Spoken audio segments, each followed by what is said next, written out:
भूतनी का खूनी बदला। बहुत साल पहले की बात है। एक गांव में राजवीर नाम का एक अमीर आदमी रहता था।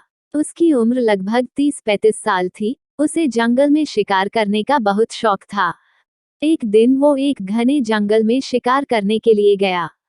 शिकार करते करते कब रात हो गई पता ही नहीं चला। जब रात हो गई तो रात भर रुकने लिए कोई अच्छा सा जगह ढूंढने लगा। उस जंगल के बाहर एक बहुत बड़ा बंगला था और उसमें भी एक शंभू नाम का अमीर आदमी रहता था और उसे भी शिकार करने का बहुत शौक था। वो रोज सुबह शिकार पर जाता और शाम को अपने बंगले पर आता और रात को दारू पीकर सो जाता। रोज का उसका यही दिनचर्या था। उस बंगले का रखवाली करने के लिए एक नौकर रखा था जिसका नाम रामू था। रामू अपने परिवार के साथ उसी बंगले में रहता था। उसके परिवार में उसकी पत्नी और एक 16-17 साल की बेटी थी। उसकी पत्नी और बेटी खाना बनाने का काम करती थी और रामू रखवाली का काम करता था। जब कभी उसके रिश्तेदार वहां रुकने आते तो ये तीनों उन लोगों की बड़ी लगन से सेवा भाव करते थे। शाम का समय था। राजवीर अंदर गया और देखा कि शंभू आराम से बैठकर दारू पी रहा था। वो उसके पास जाकर वहां कुछ दिन रहने की आज्ञा मांगा। शंभू हाँ बोल दिया और फिर दोनों मिलकर दारू पीने लगे। फिर ये दोनों अच्छे दोस्त बन गए और राजवीर कई दिनों तक वहीं पर रहा और ऐसे ही उनकी ऐसो आराम की जिंदगी चलने लगी। रामू की एक 16-17 साल की एक बेटी थी। एक शाम उसका मालिक शंभू और राजवीर शिकार करके दोनों वापस आए और नहा धोकर दारू पीने बैठ गया। पीने के बाद उन दोनों को इतना नशा लग गया कि रामू की जवान बेटी पर अपनी गंदी नजर डालने लगे। वे दोनों उसके पास गए और उसके बेटी के कपड़े को फाड़ने लगे। उसकी बेटी जब डर के मारे रोने चिल्लाने लगी तो अपनी बेटी की आवाज सुनकर रामू और उसकी पत्नी वहां उसको बचाने आए तो शंभू उन दोनों को गोली मारकर वहीं पर उनकी हत्या कर दिया। और फिर ये दोनों उसके बेटी को नोच नोच कर अधमरा बना दिया और अंत में उसको भी गोली मारकर मार डाला और तीनों के लाश को अपने बंगले के पीछे रातों रात दफना दिया। अगले दिन इस बात को किसी को भी भनक तक भी नहीं लगी। कुछ दिन के बाद शंभू ने फिर एक नरेश नाम का नया नौकर रखा। नरेश जब पहले दिन बंगले पर आया और अपने काम में लग गया। किसी को कुछ भी पता नहीं चला कि इस बंगले के पुराने नौकर और उसके परिवार के साथ क्या हुआ और वो कहाँ चले गए। ऐसे ही कुछ दिन बीतने के बाद नया नौकर नरेश गेट बंद करके सोया हुआ था। तभी अचानक आधी रात को किसी की रोने आवाज आई और नरेश की नींद खुल गई। उसने एक हाथ में लाठी और दूसरे हाथ में टॉर्च लिया और गेट के पास जाकर बोला, कौन है वहां जो इतनी रात गए रो रहा है। उसने देखा कि गेट के नजदीक बैठी एक लड़की रो रही है। नरेश उसके पास गया और उसके सिर पर हाथ फेरते हुए कहा, बेटी रो मत, मेरे साथ अंदर चल। फिर वह लड़की अंदर आई। नरेश ने उसे पीने के लिए पानी दिया और पूछा, बेटी तुम कौन हो, कहाँ से आई हो और इतनी रात को अकेले इस घने जंगल में क्यों भटक रही हो। नरेश की इतनी बातें सुनकर वह लड़की और तेज तेज से रोने लगी। कुछ देर बाद वो शांत हुई और नरेश को बताई कि इस बंगले के पहले नौकर रामू की बेटी हैं।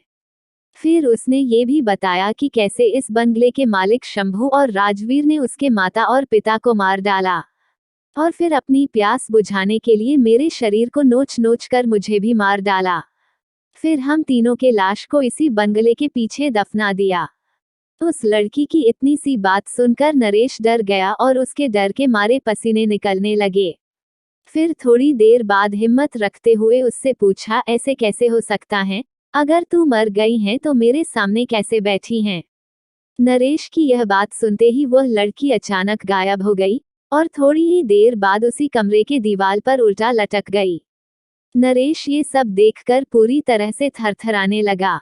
फिर अचानक वह लड़की नरेश के सामने आकर बैठ गई और बोली, चाचा आप डरिए मत, मैं आपके साथ कुछ भी बुरा नहीं करूंगी।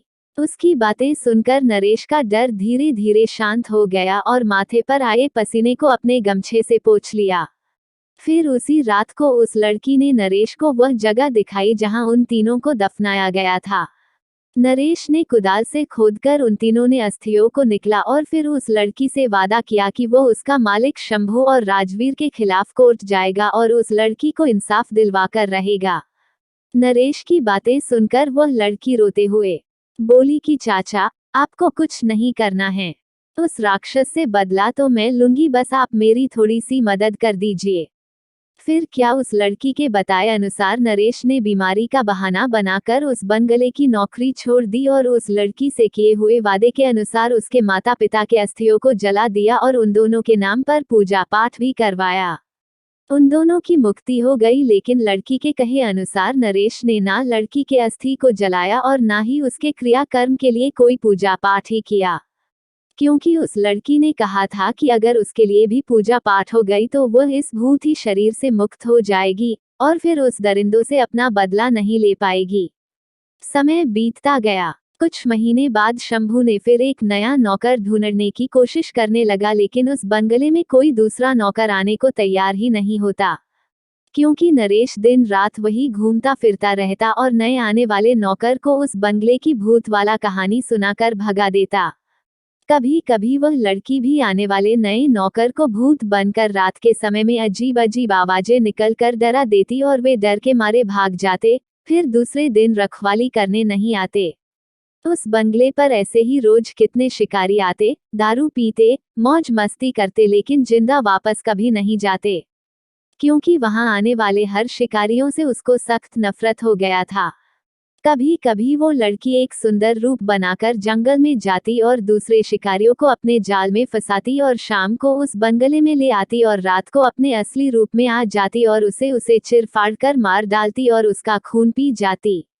ऐसी घटना कितने दिनों तक चलता रही और बंगले में मरने वाले शिकारियों के मौत एक रहस्य ही बनी रही। अगल बगल के लोगों के लाख कोशिश करने के बाद भी न हत्यारा पकड़ में आता और न ही उनके लाश। धीरे धीरे ये खबर आसपास के क्षेत्रों में फैल गई कि जंगल के पुराने बंगले में ठहरने वाले हर शिकारी की मौत हो रही है। 5-6 वर्ष बीत गए और अब वो बंगला खंडहर हो गया था, क्योंकि अब किसी में भी इतनी हिम्मत नहीं थी कि वहां रात को ठहरे। आखिर किसको अपनी जान की परवाह नहीं होती। ऐसे ही बहुत दिन बीत गया और वो भूतनी उसी बंगले में रहकर अपने हत्यारे का इंतजार करती थी। दिन में उधर आने जाने वाले लोगों को एहसास होता था, क्योंकि वह हमेशा रोती रहती थी पर किसी को दिखाई नहीं देती थी। फिर उसने शहर और गांव में घूम घूम कर ढूंढने की कोशिश करने लगी। 2-4 दिन की मेहनत के बाद एक गांव में अपने दोनों हत्यारे शिकारी को पहचान ली और उसी दिन शाम के समय एक बहुत सुंदर लड़की की रूप बनाकर उसके पास गई और दोनों को अपने सुंदरता में फंसा लिया। ऐसे उसने 2-3 दिन लगातार उन लोग से मिलती रही और पूरी तरह से अपने जाल में फंसा ली। वे दोनों उसके आगे पीछे घूमने लगे, जैसा बोलती थी वैसा वे दोनों करते थे। फिर एक दिन लड़की बोली, क्यों ना हम लोग किसी दिन जंगल में शिकार पर चले। वे दोनों बोले, ये तो बहुत अच्छी बात है, चलो। दोनों अच्छी तरह से उसकी माया जाल में फंस चुके थे। फिर दूसरे दिन ये तीनों जंगल की ओर निकल पड़े। दिन भर शिकार के साथ साथ मौज मस्ती भी किए। फिर शाम होने लगी। शंभू और राजवीर उस लड़की बोले, अब सूर्य ढलने लगा है और थोड़ी देर में रात हो जाएगी, हमें घर वापस चले जाना चाहिए। तभी भूतनी बोली, डरो मत, आज रात हम यही ठहर कर जंगल का आनंद लेंगे। राजवीर बोला, यहाँ कैसे रुक सकते हैं, यहाँ तो आसपास कोई घर भी नहीं है। भूतनी उसकी बात सुनी तो मुस्कुराने लगी और बोली, तुम लोग चिंता मत करो, मेरे एक दोस्त का इसी जंगल एक छोटा सा घर है, हम वहां पर रुक जाएंगे। दोनों उस भूतनी का बात मान लिए और उसके कहने पर वहां चले गए। रात को पार्टी शुरू हुई। अब भूतनी अपनी डरावनी और भयंकर रूप में उन दोनों के सामने आई। उसको इस रूप में देखकर दोनों के पसीने निकलने लगे। ऐसा रूप देखकर अच्छे अच्छे की पैंट गीली हो जाती हैं, फिर वो क्या चीज थे। फिर भूतनी ने ग्लास में जूस के बजाय खून भरकर उन दोनों दुष्टों को पिलाना शुरू किया। अब उनकी हिम्मत ही नहीं थी कि उसको ना कहे, क्योंकि वे पूरी तरह से डरे हुए थे और कांप रहे थे। उसके बाद वो भूतनी अपना और ज्यादा विकराल रूप बनाकर उन दोनों पर कूद पड़ी और अपने बड़े बड़े नाखूनों से उसके शरीर को चीर दिया और उसके खून को पीने लगी।